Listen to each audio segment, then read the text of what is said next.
Vamos aprender juntos a palavra de Deus? Glória a Deus. Eu me sinto Darciolo quando eu falo assim. Glória a Deus.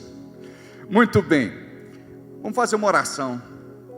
Pai querido, que o Teu Espírito Santo continue falando ao nosso coração esta noite. Estamos dispostos a ouvir aquilo que está no Teu coração para colocarmos em prática em nossa vida neste tempo profético. Nos abençoe para receber não de forma natural, mas por revelação em nosso espírito. Desarmamos a nossa mente e nos submetemos inteiramente à unção que quebra, despedaça e destrói todo e qualquer jugo de Satanás, em nome de Jesus, amém. Nós falamos no domingo passado sobre que tipo de sentimento eu tenho pela igreja de Cristo. Geralmente nós julgamos e dizemos, essa pessoa, ela não tem amor pela igreja. Esta pessoa, ela não tem reverência pela igreja. Esta pessoa não é convertida, ela não leva a sério as coisas da igreja. É engraçado que nós somos muito ávidos a criticar outras pessoas. O objetivo desta série que temos feito é para que você olhe para o seu coração, porque a Bíblia diz que cada um deve se julgar a si mesmo.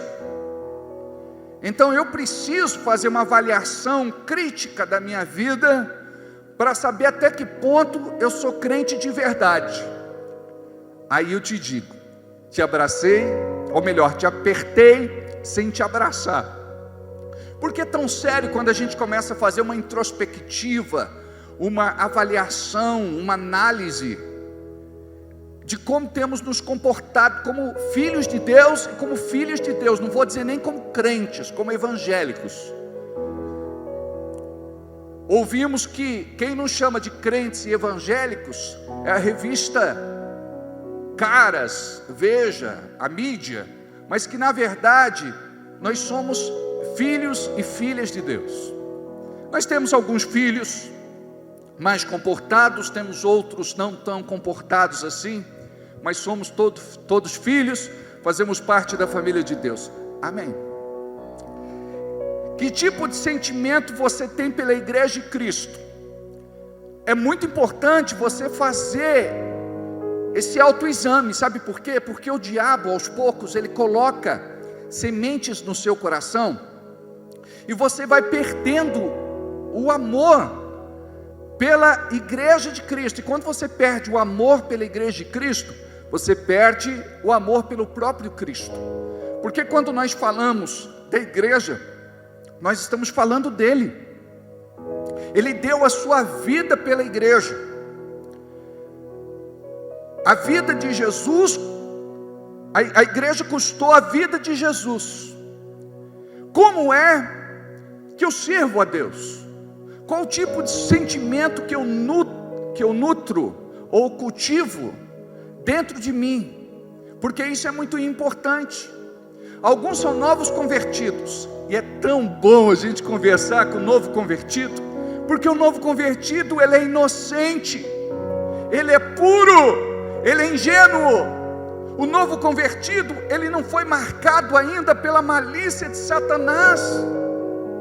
Ele fala bem da igreja, porque ele pensa bem da igreja, ele é apaixonado pela igreja, ele é apaixonado por tudo que se refere à igreja.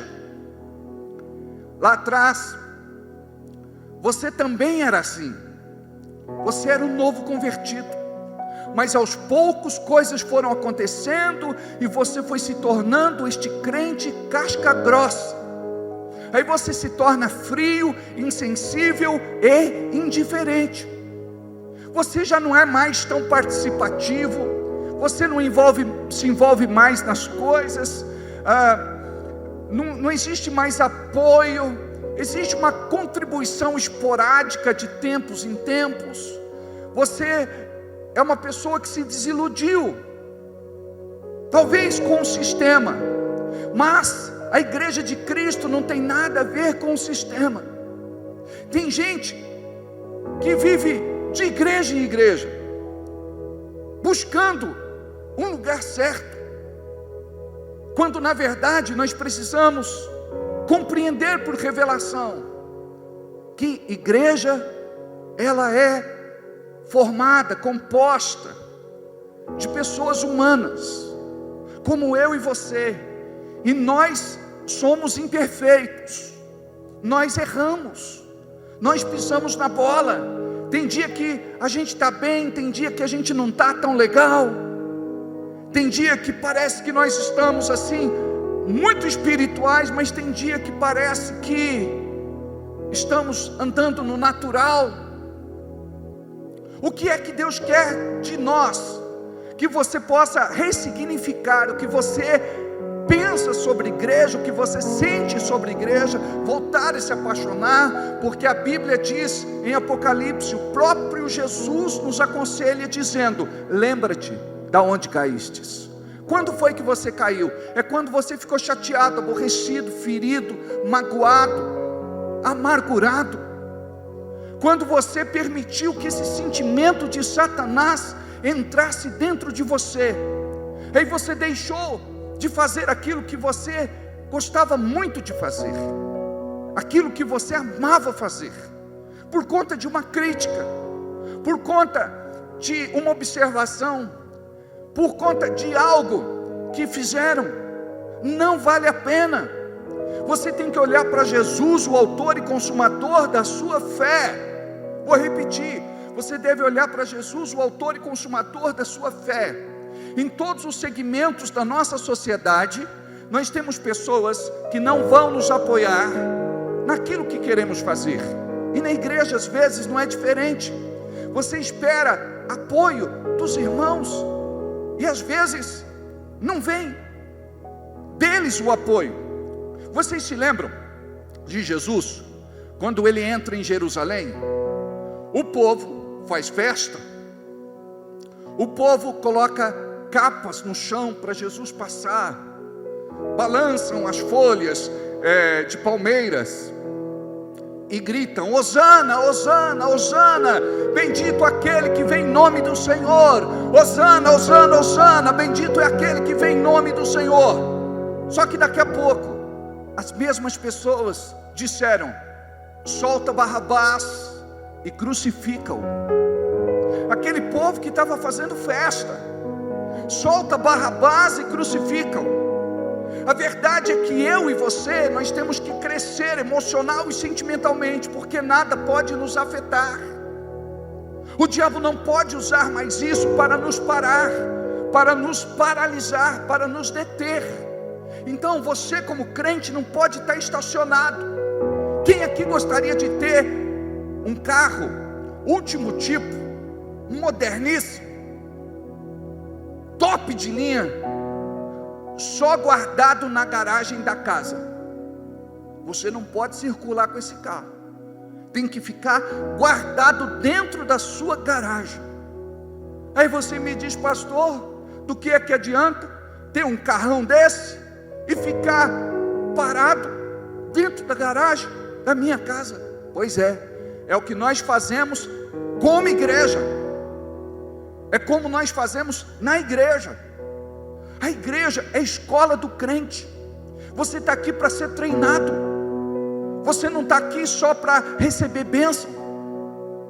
Deus, Ele é mais do que um supermercado, onde você vai buscar aquilo que está faltando em casa.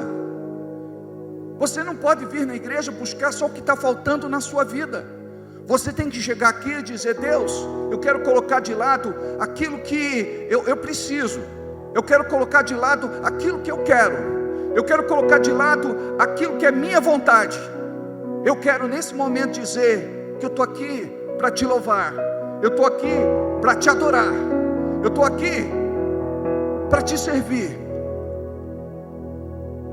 Você vai tocar o coração de Deus, porque Deus está buscando em nosso meio os fiéis da terra. A Bíblia diz que Deus está à procura dos fiéis da terra. Quem são os fiéis da terra? Os guardiões da palavra, aqueles que vivem movidos pela palavra, aqueles que creem na palavra. E você não pode se deixar demover por nenhum sentimento contrário, porque o diabo é assim. Você é emocional, você é sentimentos. Quando o diabo quer parar você, ele te frustra, ele te decepciona. Aí sabe o que acontece? Você para, você desiste, você empaca. Alguns retrocedem, alguns desviam, alguns se afastam, alguns apostatam da fé. E esta palavra é para que você permaneça. Lembra-te de onde caíste, o que foi que aconteceu. Pode ter justificativa para nós, amados, mas não tem justificativa para Deus, porque o que Deus espera de você é que depois desse tempo que você tem como crente, é que você rompa, é que você cresça, é que você amadureça, e você deve servir de exemplo para outros que estão chegando agora, porque o diabo igualmente vai tentá-los, para que eles também, em algum momento da caminhada, desanimem. Então entenda que o desânimo não provém de Deus. O desânimo é uma arma poderosa do diabo.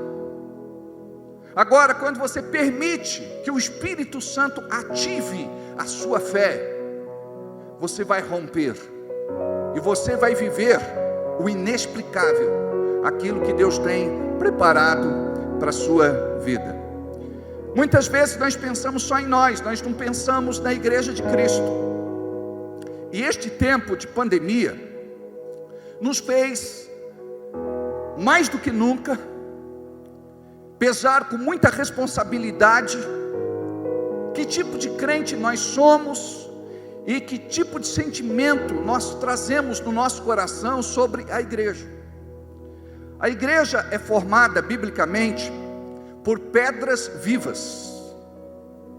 O apóstolo Pedro fala de pedras vivas.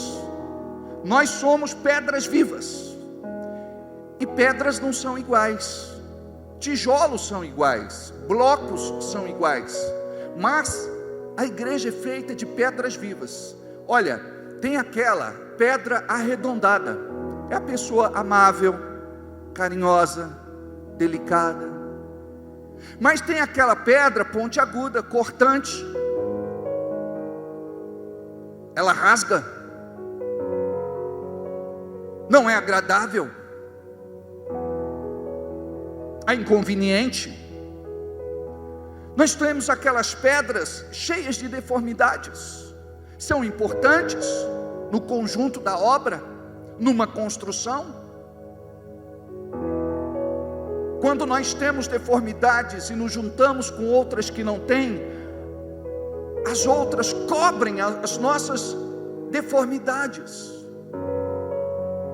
Tudo que Deus quer é que nos juntemos. Tem irmão mais tímido, tem irmão mais expansivo, tem irmão mais falante, tem irmãos mais calados, tem irmãos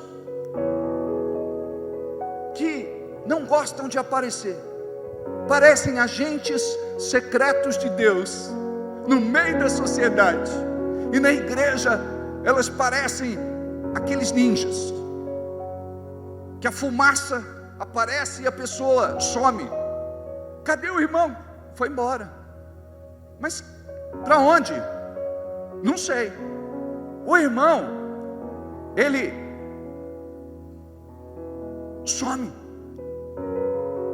porque tem aqueles irmãos que dizem: pastor, eu já fui tão maltratado nas igrejas, tão ferido. Isso é coisa de Deus ou é coisa do diabo? É coisa do inimigo. Por isso que nessa igreja você aprende. Eu não posso prometer que você não será ferido, mas quando você for, nós temos o bálsamo de Gileade para derramar nas suas feridas. O Espírito Santo, através desta experiência que você teve, vai te levar a ser mais forte. E aquilo que você sofreu, se acontecer de novo, não vai mexer mais com a tua estrutura psicológica, e muito menos com a tua vida espiritual, porque o objetivo do diabo, sabe qual é? É de esfriar você espiritualmente e roubar a tua fé. Tudo que o diabo faz na tua vida tem um objetivo de te esfriar espiritualmente e roubar tua fé. Esfriar espiritualmente e roubar tua fé. Quando ele ataca tuas finanças, o objetivo qual é? Esfriar espiritualmente e roubar a tua fé. Quando acontece alguma coisa imprevista, de esfriar você espiritualmente e roubar a tua fé. Quando você fracassa em alguma coisa, esfriar você espiritualmente e roubar a sua fé. Tudo que o diabo quer fazer na sua vida tem este objetivo: de roubar, de esfriar você espiritualmente e roubar a tua fé. Então, quando você compreende isso, você diz: eu não vou deixar mais ele me esfriar espiritualmente. Não vou parar minha vida de oração, de jejum, de busca. Não vou deixar de vir à igreja, fazer parte de uma célula. Não vou deixar de contribuir com o reino de Deus, porque na obra nós demonstramos o nosso amor através do nosso dízimo e oferta. Tem irmão que diz: pastor, eu estou orando, obrigado pela oração, mas eu não posso, por exemplo, pagar o aluguel da igreja, lá na administradora, na imobiliária, dizendo assim: vou orar por vocês, tem muita gente orando por vocês. O cara vai dizer assim: eu quero o dinheiro na conta. Compreende? Então Deus está levantando irmãos curados também na área de finanças. Deus está levantando irmãos que têm prosperado mesmo em tempo de crise. Deus está levantando irmãos que têm sido abençoados para contribuir. E que você seja uma coluna forte na casa de Deus. Para vocês terem uma ideia, além das despesas que temos, as fixas e eventuais, esse final de ano a coisa fica mais séria, porque nós temos que pagar salário dos funcionários, temos que pagar 13º e férias. Passa das casas de 10 mil, não sei se dá 12, 13, 15. É a hora que a igreja tem que se unir e entender que a responsabilidade não é só de uma pessoa, é de todos nós. E se fazemos um trabalho de formiguinha, cada um faz a sua parte, não pesa para ninguém. Conseguimos, em nome de Jesus, pela fé, pagar mais uma vez o nosso aluguel pontualmente, dia 10, as outras despesas. E eu quero dizer para vocês, nosso aluguel agora em janeiro sobe para 23 mil e tralalá. A gente está pagando 18 qualquer coisa. Aí foi feito um acordo na pandemia de dar um desconto, mas agora a conta vem e a gente vai pagar essa conta de 80, seria 73 mil, mas como eu pedi, vamos diluir isso em 2 anos. Aí com muita generosidade, o dono do imóvel colocou um bom juro para a gente pagar. Em 15 anos, ou melhor, nós vamos pagar 15 mil reais em 2 anos, diluído nas parcelas. Porque ou eu pago 23 e pouco, ou eu pago 28, 29. Então é melhor pagar 23, não é? Diga, eu tenho fé para 23. Amados, eu gostaria que você fosse pastor por um dia. Entendesse o que é a dinâmica da vida pastoral. Mas uma coisa eu sei, Ele tem cuidado de nós. Seja fiel, honra a Deus, porque Deus vai te honrar. Mas tudo que nós fazemos movidos pelo amor, e o diabo quer que a gente faça movido pela raiva. Quantas vezes você veio para a igreja assim inconformado? Eu vou, mas eu não gostaria de ir, não estou bem, espero que aquele fulano não venha conversar comigo. espero que aquela fulana não venha falar comigo. Aí um senta numa ponta, outro senta na outra ponta. Sabe o que a Bíblia fala? Que antes de entregar sua oferta, você tem que se consertar com seu irmão, para ele aceitar a tua oferta. E quando fala de oferta, não é só financeira, é o seu louvor, adoração, é o seu culto. Então, aprenda isso. Se alguém tem alguma coisa contra você, é uma coisa. Agora, não tenha nada contra ninguém. Ande com o coração limpo. Quem é que gosta de sair de casa com uma roupa suja, fedida? Ninguém. Nós queremos sair de casa bem arrumados, elegantes, limpos, perfumados. E é do mesmo jeito. Quando a gente anda assim, espiritualmente, é como se nós estivéssemos fedendo diante de Deus, porque permitimos que o diabo colocasse um sentimento errado no nosso coração. Jesus, quando estava naquela cruz, antes de morrer, ele abriu a boca e disse: Pai, perdoa, eles não sabem o que fazem. Porque se soubessem, não matariam o Filho de Deus. Mas a profecia deveria se cumprir. Então, quando alguém me faz alguma coisa, eu uso o mesmo princípio, o princípio da cruz. Diga aí, princípio da cruz. Então, quando alguém te fizer alguma coisa, você vai colocar em prática o princípio da cruz. Você vai dizer assim: Pai, perdoa, eles não sabem o que fazem. Aí você sabe: sim, pastor, eles me perseguiram, eles me xingaram, eles me humilharam. Eu prefiro crer desta forma do que deixar o diabo destruir minha vida interior. Então você diz assim: Pai, perdoa, ele não sabe o que faz. É a pessoa que te sacaneou, que te prejudicou, que te roubou. É aquela pessoa que foi usada pelo inimigo para te dar o maior tombo da tua vida. Sabe o que a Bíblia fala? Que o justo cairá e se levantará por 7 vezes. Não ficará caído, não ficará prostrado. O chão não é teu lugar, querido. Deus tem uma posição de honra para você, se você aprender a ordenar os sentimentos bons no teu coração. Isso é um exercício diário. Você acorda de manhã, parece que já acontece alguma coisa e você já fica irritado com a mulher. Quando não acontece alguma coisa, você fica irritado com o marido. Daqui a pouco eles ficam calados. Daqui a pouco eles estão se atacando. Tudo isso é uma estratégia maligna do diabo para poder entrar na tua vida. Quando você compreende: eu não vou entrar nesse jogo, eu não vou brigar com meu marido, eu não vou brigar com a minha esposa. Aí você diz assim: amor, não fala assim comigo, muda o seu jeito de falar comigo. A Bíblia não diz que você tem que me amar como Cristo amou a igreja? Aí o cara que é crente diz: me perdoa, amor, não devia ter falado assim com você, você não merece. Mas a pessoa às vezes faz isso, é de impulso, é porque ela não pensa, é inconsequente.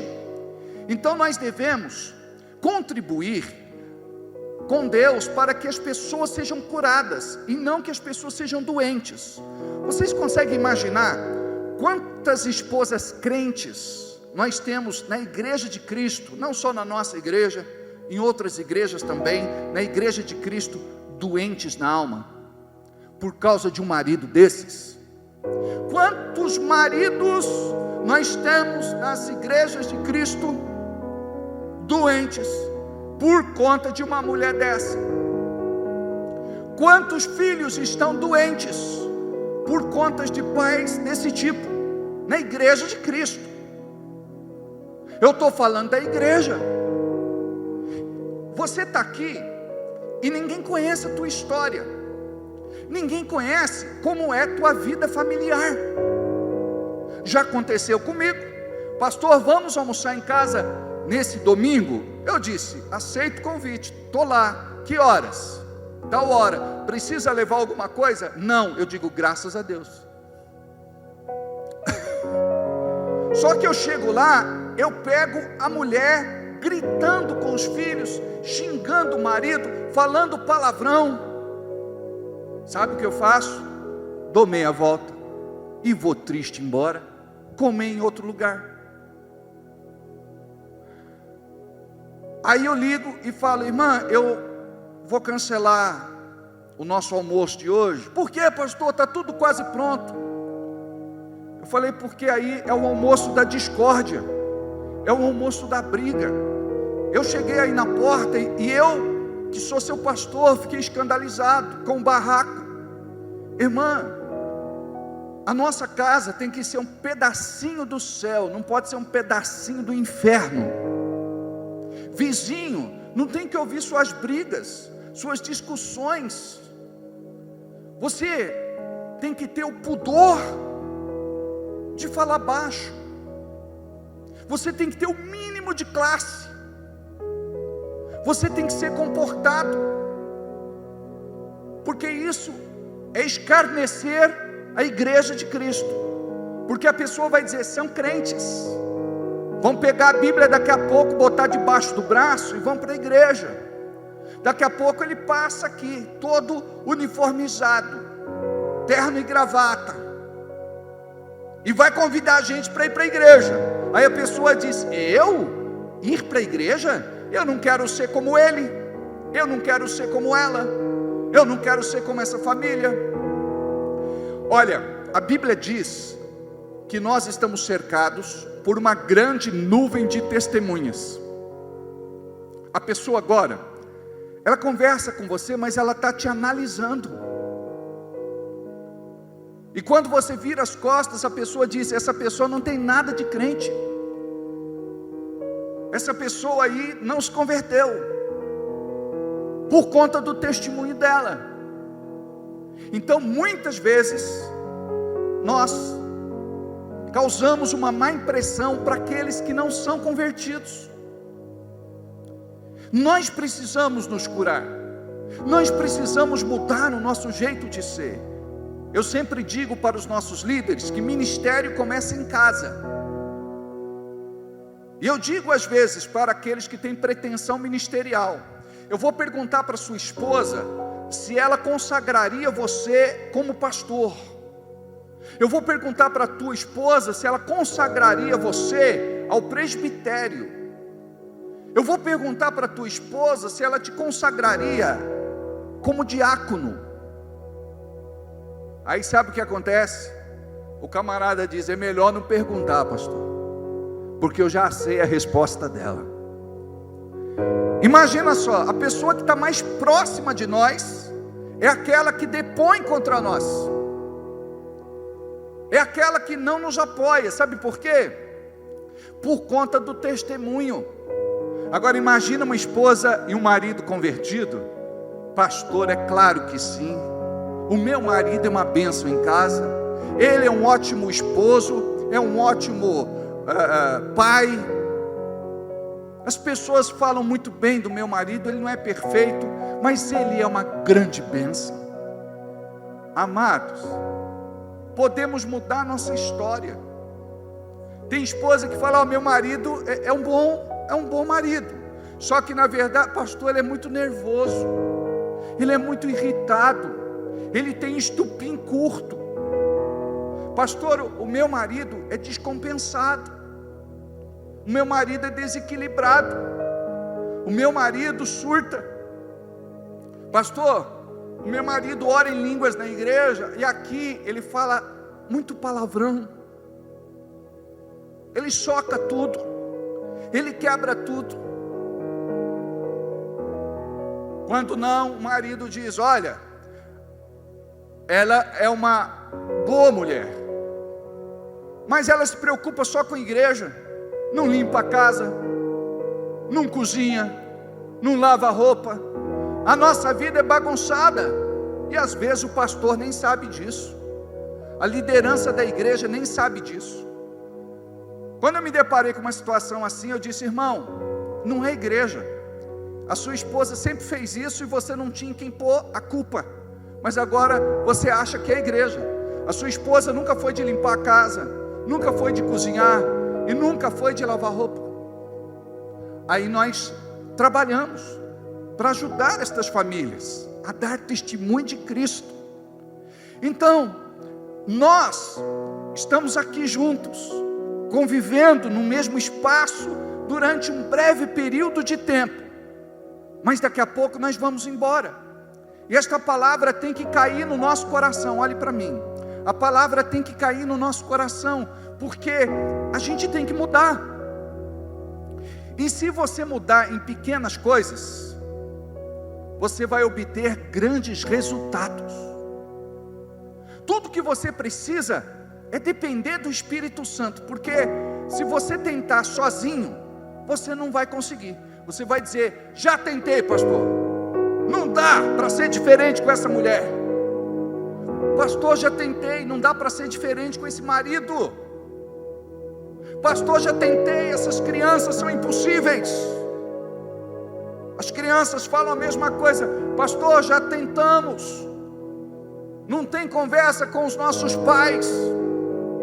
Então está na hora da gente aprender que tudo que acontece na nossa vida acontece como fruto de oração e busca.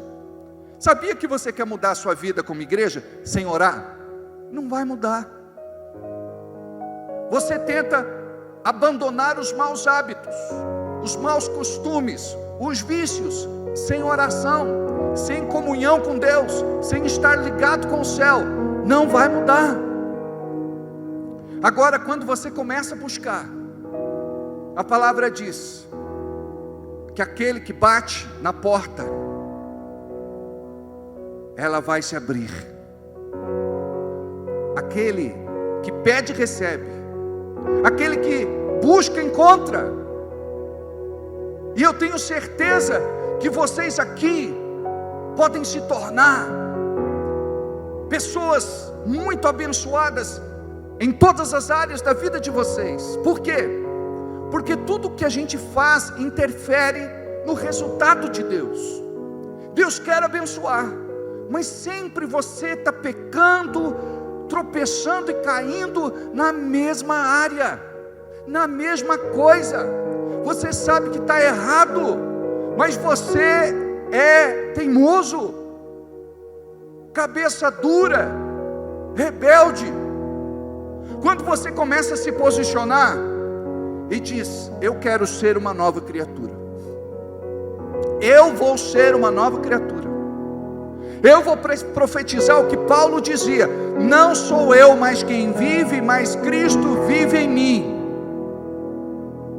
Quando você começa a trazer a palavra de Deus para a sua vida, para a sua casa, para o seu lar, para a sua família, para o seu trabalho, para a sua igreja, você vai crescer em Deus. Guarda isso, você vai crescer em Deus. Vou repetir, você vai crescer em Deus. Ou você vai viver assim, um passo para frente, 2, 3 para trás. Hoje uma coisa dá certo, amanhã não dá. Você acumula prejuízos ao longo da vida, perdas. Então chega uma hora que você tem que fazer uma avaliação da sua vida com Deus e dizer: que tipo de sentimento eu tenho pela igreja de Cristo, que tipo de sentimento eu trago dentro de mim. Eu tenho que louvar a Deus pelo cultão que tivemos ontem com os nossos jovens e adolescentes. A Janaína fez um lindo trabalho, cadastrando o nome de todas as pessoas que vieram. Um grupo foi aberto, passamos estas informações para possíveis e futuros líderes.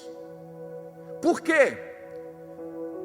Porque nós precisamos aprender a amar pessoas. Não é apenas fazer alguma coisa para entretê-las, para mantê-las ocupadas. Não.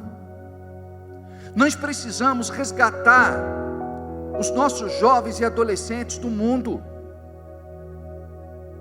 tirá-los daquilo que o diabo tem preparado como rede para prendê-los. Imagina,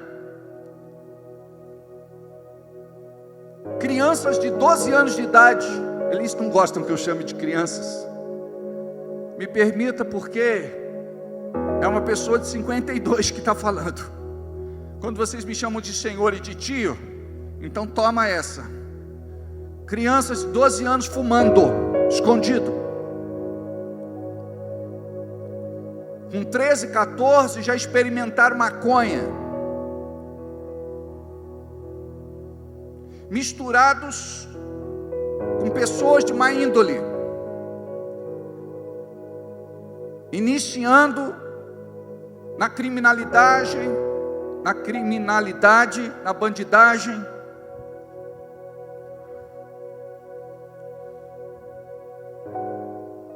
E os pais fazem vista grossa muitas vezes. Vai ter cultão, meu filho? Fala com carinho, não é mandando. Se arruma porque você vai no cultão. Não, nós temos que conquistar o coração, filho. Nós somos uma família de Deus. Eu vou te levar no culto. Por que não leva no culto, mas leva no clube? Paga camarote no carnaval, abadá, uma fortuna. Mas, eu estou cansado, filho. Não vou não. Eu não vou te buscar não. Os pais precisam apoiar os seus filhos e tirá-los desse meio. A gente fala, não, eu amo os meus filhos. Você tem orado por eles? Tem jejuado por eles? Porque a gente exercita com os filhos o quê? Não, pastor, eu estou com raiva dele. Menino mal agradecido, nada do que eu faço está bom, rebelde, não aguento mais, quer levar para o senhor. Tem pais que me dizem, pastor, o que você fez com meu filho? Ele mudou da água para o vinho. Uma vez eu estava no fundo da igreja, uma criança de colo, acredito que tinha lá os seus 2 anos, 2 e pouco, deu um tapa na cara da avó. Eu falei, querida, empresta ele para mim um minutinho. Levei ele no banheiro, tive uma conversa, pequena conversa de 1 minuto com ele. Botei no colo da vovó. Eu falei, bate de novo na vovó. Ele, bate. Irmã,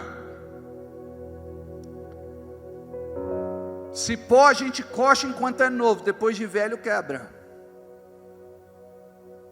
Você tem que ensinar quem é que manda. Aí a avó disse assim, pastor, o senhor é muito ungido, o senhor é muito usado por Deus. A criança mudou da água para o vinho. O que o senhor fez? Eu quero ter esse poder.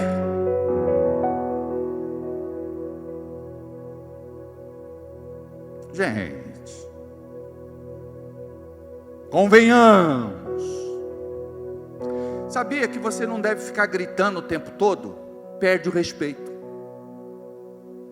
Você não deve ficar brigando e implicando o tempo todo, perde o respeito. Você tem que saber a hora que fala. E quando você fala, ele sabe quem obedece. Um olhar, basta um olhar.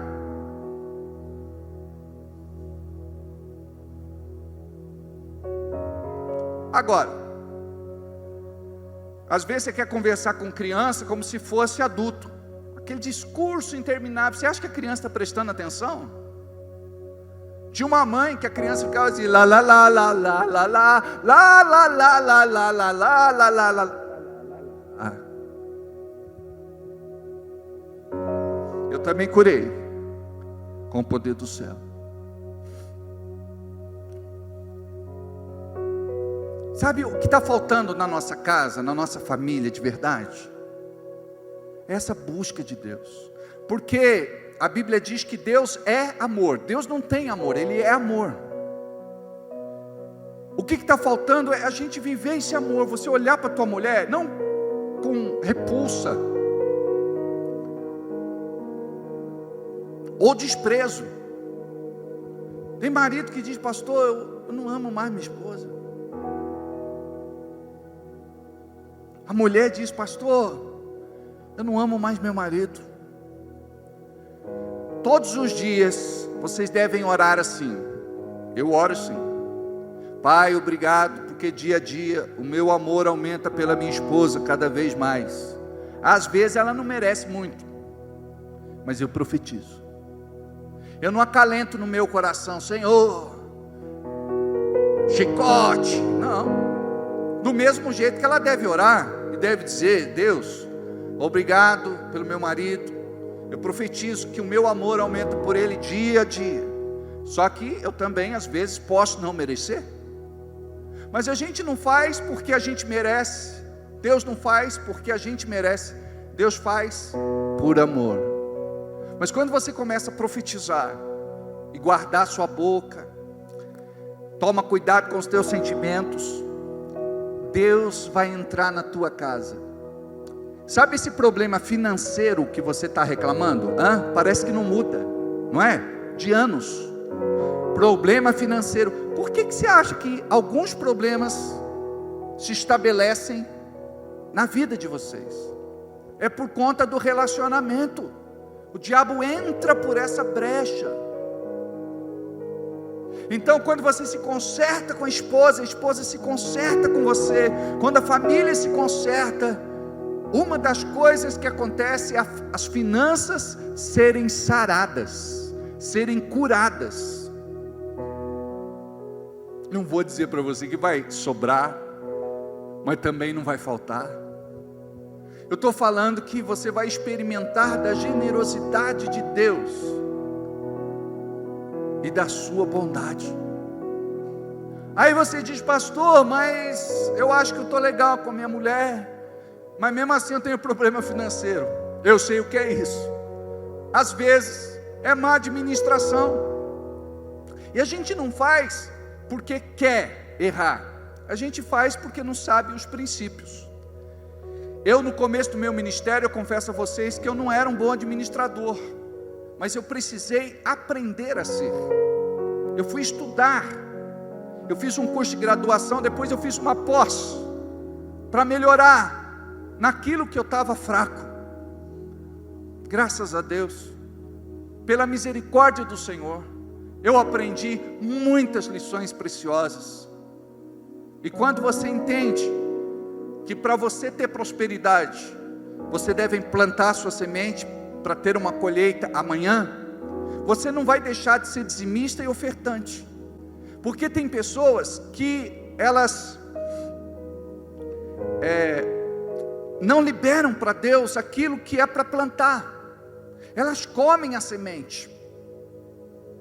Então, quando você se torna dizimista e ofertante fiel, uma semente é plantada no reino espiritual, e aquela semente que sai da sua mão nunca mais sairá da sua vida. Talvez hoje você esteja passando um cortado, um estreito, um aperto, a pior fase da tua vida.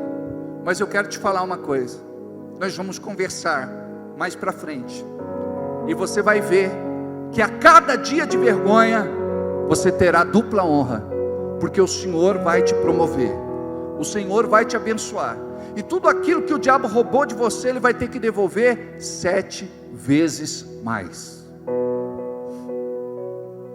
Amém?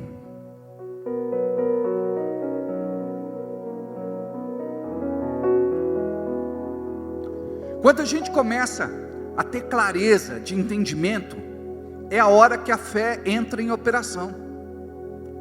Então imagina, uma pessoa que guarda muitos sentimentos no coração, ela está propensa a ter certas doenças, certas patologias. Por quê?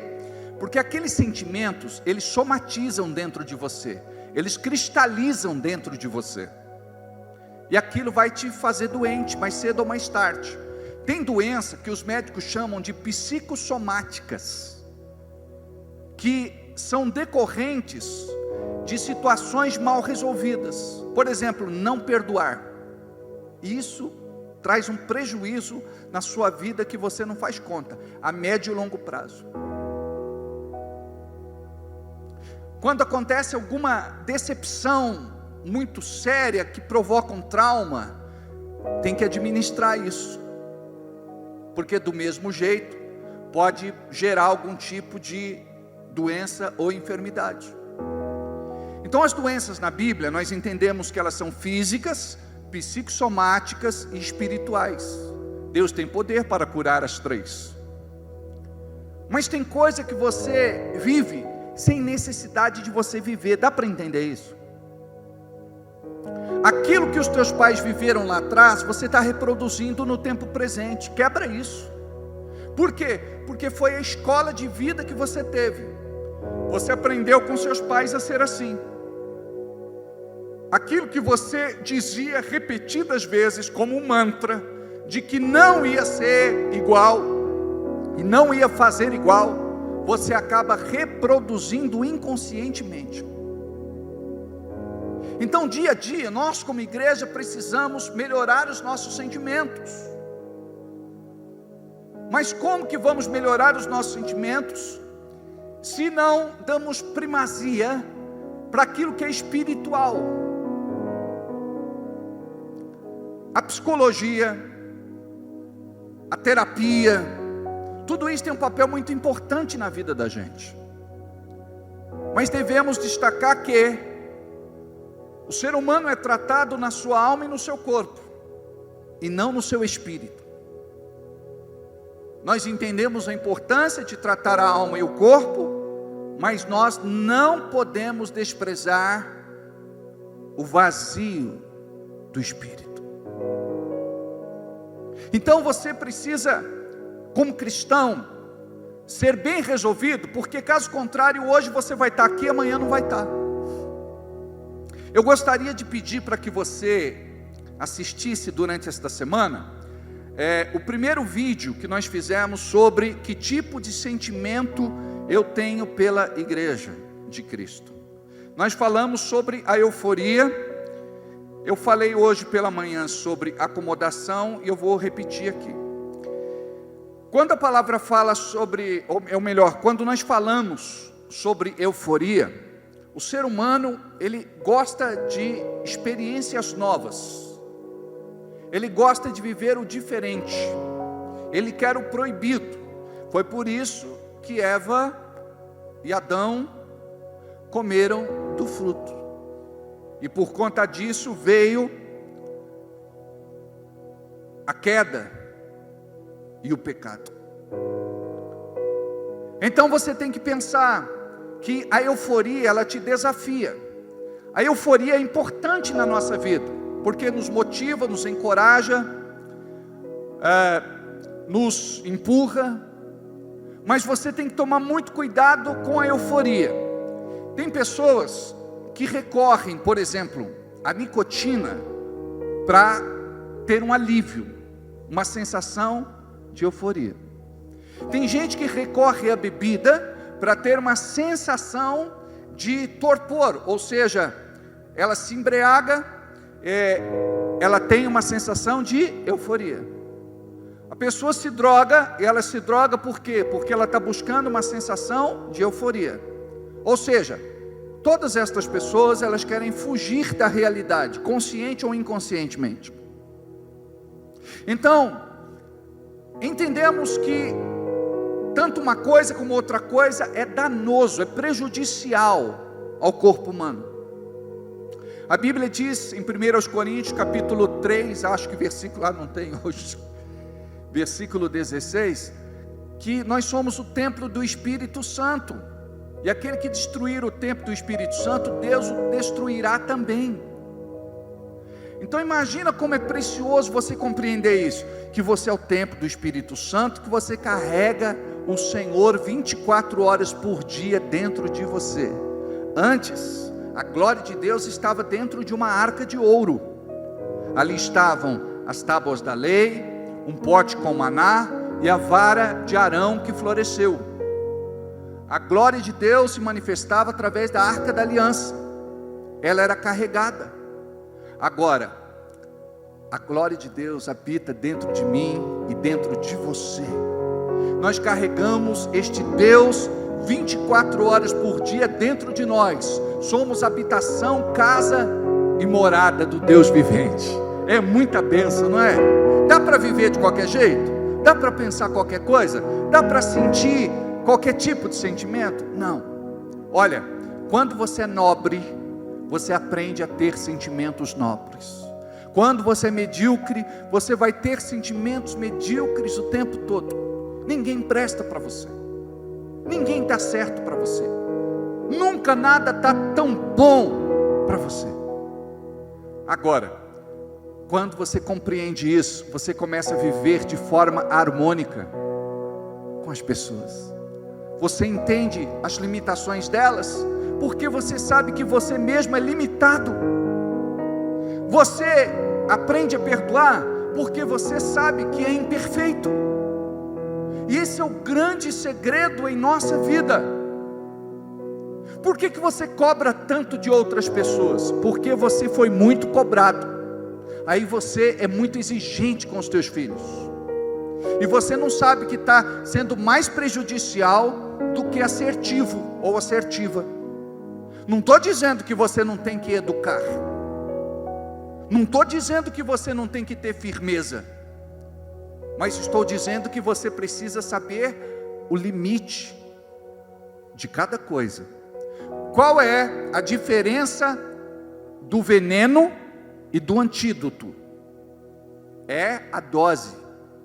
Dependendo da dose, você mata o paciente, ao invés de salvá-lo. Então, pai e mãe tem que aprender a se relacionar com os filhos e olhar nos olhos e dizer: eu amo você. Os filhos precisam aprender a se relacionar com os pais, a olhar nos seus olhos e também dizer: eu amo a senhora, ou eu amo o senhor. Entender o que é um ambiente familiar de respeito, de cuidado, de carinho, de amor, porque o diabo está atacando tanto as famílias. Ouve essa. Eu aconselhei um homem que dormiu dentro de um Fusca 3 anos e meio. 3 anos e meio dormindo dentro de um Fusca. Porque se desentendeu com a esposa. 3 anos e meio sem tocar na esposa, e 3 anos e meio a esposa sem tocar no marido. E eu vou falar algo que traz vergonha, mas eu vou falar. Ele era pastor. Mas tem pastor e pastor, não tem? Tem pastor belga, pastor alemão. Tem pastor e pastor. Mas ele nunca aprendeu o que nós ministramos. Aí sentei com ele, ele contou a história dele. Sentei com a mulher, a esposa, ela contou a história dela. Daqui a pouco nós sentamos os dois juntos. 40 minutos de conversa. Sabe o que foi que aconteceu? Se reconciliaram, se perdoaram, se abraçaram, se beijaram. E o resto eu não vou contar. Ele falou: pastor, já estava ficando arcado. Eu tinha esquecido como era gostoso dormir na minha cama, do lado da minha mulher. Está animado ele hoje. Você está entendendo? Atenção em mim, tá? Você está entendendo? Quantas coisas dessas a gente faz? Tem marido que a esposa me liga e fala: pastor, faz 3 semanas que ele não conversa comigo. Aí eu tenho que ir lá. 3 semanas que não bate papo com a mulher, que não troca um olhar. Não é infantil? Hã? Ninguém precisa saber que você faz isso. Diga que é. Fala, é infantil. Sim, muito infantil. É infantil demais. Só que nós, muitas vezes, somos infantis. É por isso que casamento não dá certo. Como é que você vai manter um casamento sendo tão infantil assim? Brigando por qualquer coisa, ficando chateado por qualquer coisa. Agora, tem coisas assim que são muito sérias, e igualmente elas também precisam ser tratadas. Só que para você ser tratado, você precisa permitir, dar acesso. Caso contrário, você vai viver isso o resto da vida. Aprenda, casamento tem que ser bênção na vida da gente. E quando eu falo de casamento, estou falando de aliança. Trabalho é uma aliança. Você deve trabalhar com alegria. Se você não faz o que gosta, deve gostar do que faz. Está lá temporariamente, mas você vai romper e vai ser uma grande bênção para aquele lugar e para aquelas pessoas. Elas vão se lembrar de você com muita saudade. Tem pessoas que entram na vida da gente e é interessante como elas marcam. Pessoas tão especiais. E eu quero que você desenvolva isso. Seja uma pessoa assim, acima da média, diferente, porque você traz o Espírito Santo de Deus dentro de você. E é esse Espírito que transforma a tua vida e faz você ser esta pessoa tão especial que você é. Você sabia disso? Que para Deus você é especial. Quando Deus olha para você, Ele não chama o doente de doente, Ele chama o doente de curado. Ele não chama o viciado de viciado, Ele chama o viciado de liberto. Quando Ele olha para o oprimido, Ele não chama o oprimido de endemoniado, Ele chama de liberto. Isso significa chamar as coisas que não são como se já fossem. Eu quero que vocês saiam daqui hoje entendendo que são igreja, entendendo que vocês devem brilhar neste mundo onde Deus te colocou. Este é um tempo profético. Existem mais pessoas vivas sobre a terra do que todas aquelas que já nasceram e morreram. Olha que tempo nós estamos vivendo. O campo está branco, preparado para a colheita. E tudo o que nós precisamos é manifestar essa graça de Deus e compartilhá-la com outras pessoas. Mas você precisa ser curado. Você precisa ser sarado nas tuas emoções e nos teus sentimentos. Você precisa zerar com todo e qualquer passivo coisas que aconteceram, que te paralisaram, que te podaram, que te ofenderam, que te chatearam, que te aborreceram. Quando eu aprendi isso, eu esvaziei a lixeira que estava dentro do meu coração. Eu não sabia que tinha tanta coisa lá, mas estava lá escondida, esquecida, abandonada. Aí Deus começou a tratar comigo. Foi numa madrugada, das 3 e pouquinho até 7 horas da manhã. Mas eu me levantei da presença de Deus totalmente diferente de como eu me ajoelhei. E olha que eu estava atravessando o maior deserto da minha vida. Mas naquele dia, eu decidi abreviar esse tempo de sofrimento. É você quem vai decidir abreviar o tempo de sofrimento ou não. Começa a profetizar amor para a sua vida, amor no seu coração, amor nos teus pensamentos, amor na sua casa, amor no que você faz. As pessoas vão perceber que você mudou. Falar com as pessoas com educação.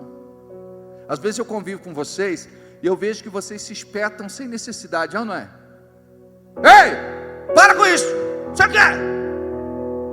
Não tem necessidade de tanta agressividade. Acho que eu assustei algumas crianças, né? pularam aí nos colos, desculpa.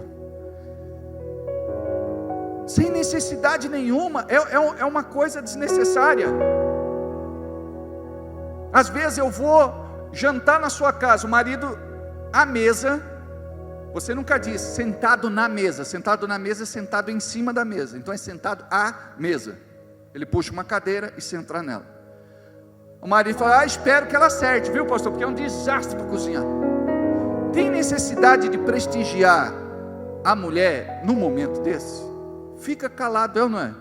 Pastor, ela vai falar para o senhor o que fez, abre e mostra lá debaixo da pia, ela comprou tudo. Não precisa falar nada. Vamos comer e vamos ser felizes. Aleluia. Tem uma irmãzinha aqui da igreja, eu não sei se ela está no culto hoje.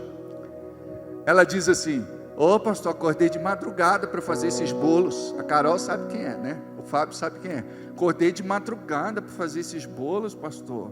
Ela está aí ou não? Não? Acordei de madrugada, eu falei, poxa, mas está ótimo, está muito gostoso. Aí não pode mentir, né? Antes de ir embora ela diz assim, comprei na padaria. Está delicioso essa comida, deliciosa essa comida. Ah, pastor, não foi fácil fazer não, mas, né, Deus é fiel. Daqui a pouco o marido fala a verdade, você comprou, fez tudo empacotado, pastor. Quer melhorar o relacionamento? Para de criticar a mulher e comece a elogiar. Eu lembro que eu almocei junto com um casal amigo. Foi o primeiro almoço depois que eles casaram. Aí ela perguntou para ele, a comida está boa? Ele falou, está gostosa demais, a melhor comida que eu já experimentei na minha vida. O que era? Arroz verde,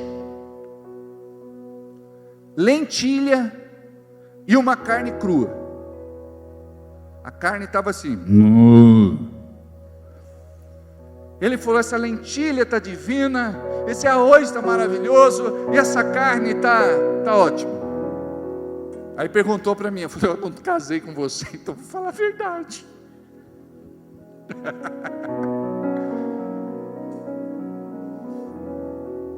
A gente tem que criticar menos, elogiar mais. Nem todo mundo vai acertar. A pessoa não muda quando você critica, mas ela fica motivada quando você elogia. E é tão bom isso. O marido chegar para a mulher e dizer assim, você está elegante, você está bonita, você está bem arrumada, gostei dessa maquiagem, gostei do cabelo. A mulher chega em casa e fica fazendo charme, né? Balançando a cabeça e tal. O marido fala, o que aconteceu? Está com tique? Tem uma pessoa que está do teu lado ainda, que acredita em você. Quando todo mundo se afasta, tem um ditado que diz assim, que a prosperidade cria muitos amigos. É verdade ou não é? Os coloca em prova. E é verdade. Enquanto tinha piscina, churrascada, é ou não é? Quando tinha festa boa, os amigos estão lá, Mas quando você precisa aí de milão emprestado, cadê o amigo? Some todo mundo, nem atende teu telefone. Este telefone não existe. Então, nós precisamos mudar, amados. Entenda isso, eu quero que vocês pratiquem essa lição de casa essa semana. Fez a lição? Vai fazer a lição, moleque preguiçoso. Puxou sua mãe. Não é a mãe que fala, puxou seu pai. Você vai crescer burro igual ele. Rasga no elogio já, né? Você vai crescer igual teu pai. Você quer ser burro, menino? Igual teu pai? Você quer puxar carroça? Então tá bom. Chega uma hora que o moleque fala, eu quero.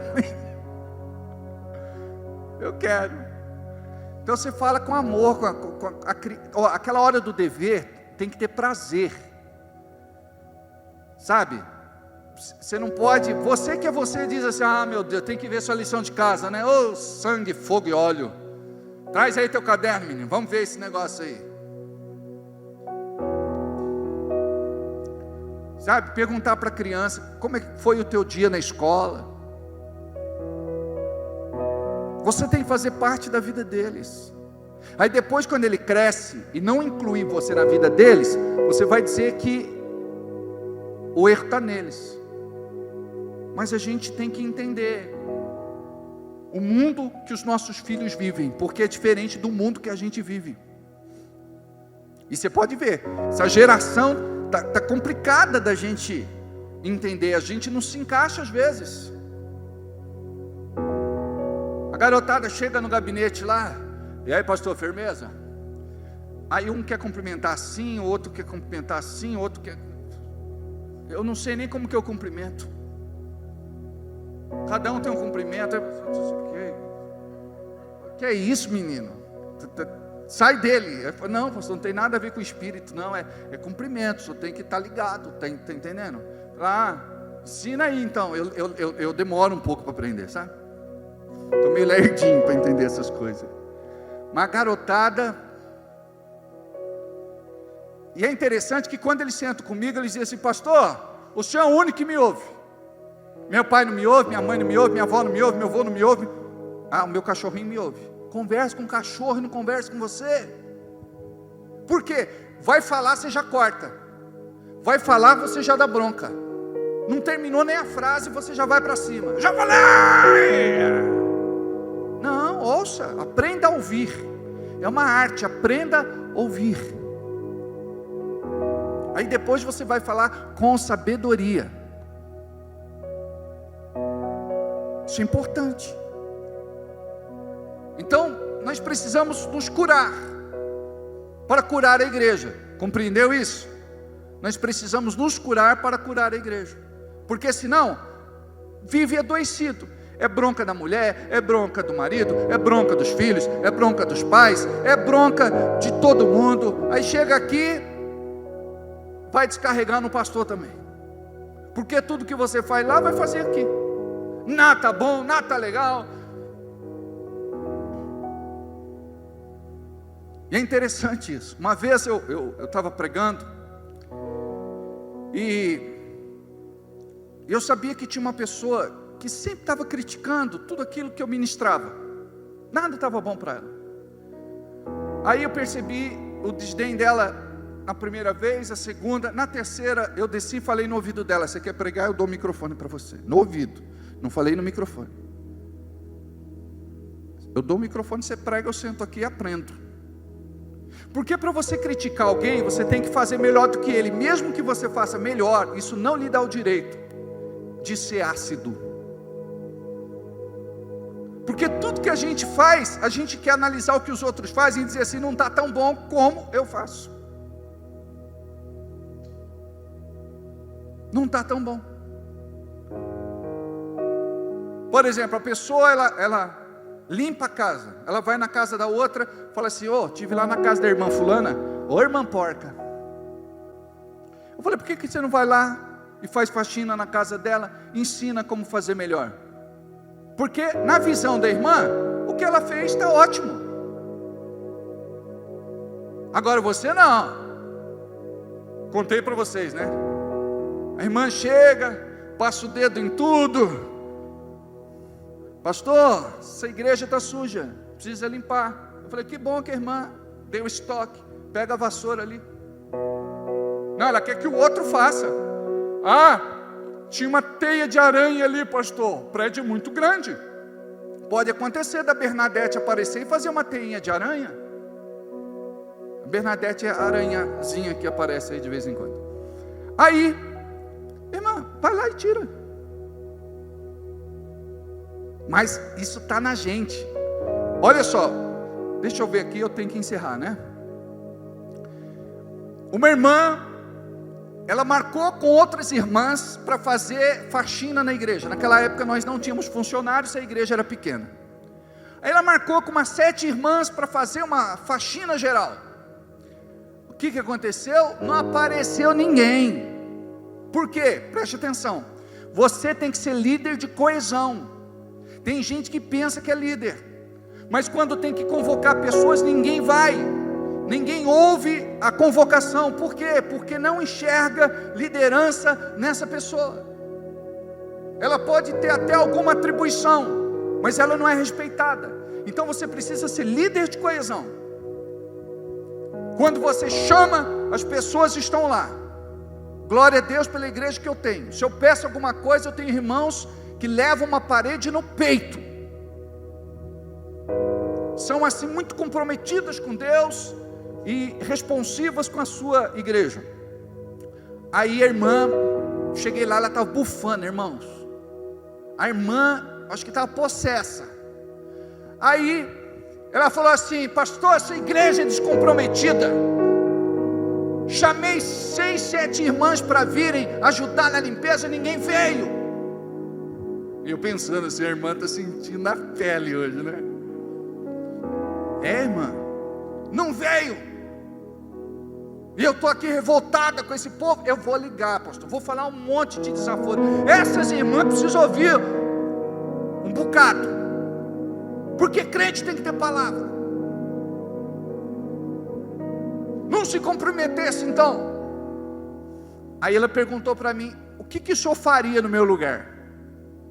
Aí a conversa ficou boa. Eu falei: ajoelha aqui do lado da cadeira, irmã. Aí nós nos ajoelhamos. Ela se ajoelhou numa cadeira, eu me ajoelhei em outra. Aí eu disse assim: Deus, eu estou aqui porque senti no meu coração de limpar, arrumar e organizar a igreja. E eu chamei 6, 7 irmãs para virem. Eu não sei o que foi que aconteceu, mas estas irmãs não vieram. Mas eu quero te agradecer porque eu vim. E quero pedir que o Senhor me dê forças para que eu deixe a igreja bonita. E que eu faça o melhor de mim, em nome de Jesus, amém. Quando eu terminei de orar, essa irmã estava debulhando em lágrimas. Eu falei: eu sou convertida, pastor, eu não sou. Eu sou do mundo, eu sou perdida. Oh, pastor, como que o senhor me aguenta? Vocês perceberam? Às vezes você coloca a sua vida na mão dos outros. Imagina só, a pessoa chega, está tudo arrumado, tudo bonito, tudo lindo, tudo maravilhoso. Quem que fez? A fulana de tal. Quem que te ajudou, irmã? Deus Pai, Deus Filho, Deus Espírito Santo. Eu tentei contactar os passarinhos da Branca de Neve, mas eu não sabia. Viram lá o seriado que os passarinhos vêm, arrumam a casa, faz tudo. Você está entendendo como é bom você ser convertido?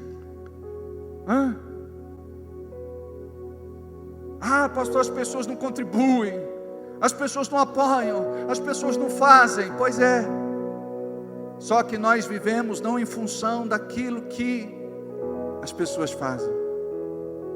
Nós somos embalados pela nossa fé. É por isso que a gente precisa aprender a ser igreja. Amém? Vamos ter que parar aqui. E a gente continua semana que vem. Curva a cabeça, fecha os teus olhos, diga assim: Deus, tem tanta coisa em mim que eu preciso mudar. Me ajuda, que o teu Espírito possa ministrar ao meu coração, para que eu possa romper, para que eu possa quebrar estes ciclos viciosos. Me perdoa, Deus, pela minha acomodação, pelo meu jeito. Eu não quero entristecer o teu coração. Eu aprendi hoje que eu sou bênção para o Senhor quando eu sou bênção na vida de outra pessoa, a começar na minha casa, no meu lar, na minha família. Me abençoe, tenha misericórdia de mim, Senhor, e me ajude nestes desafios que eu vou praticar como lição de casa a partir de agora, em nome de Jesus.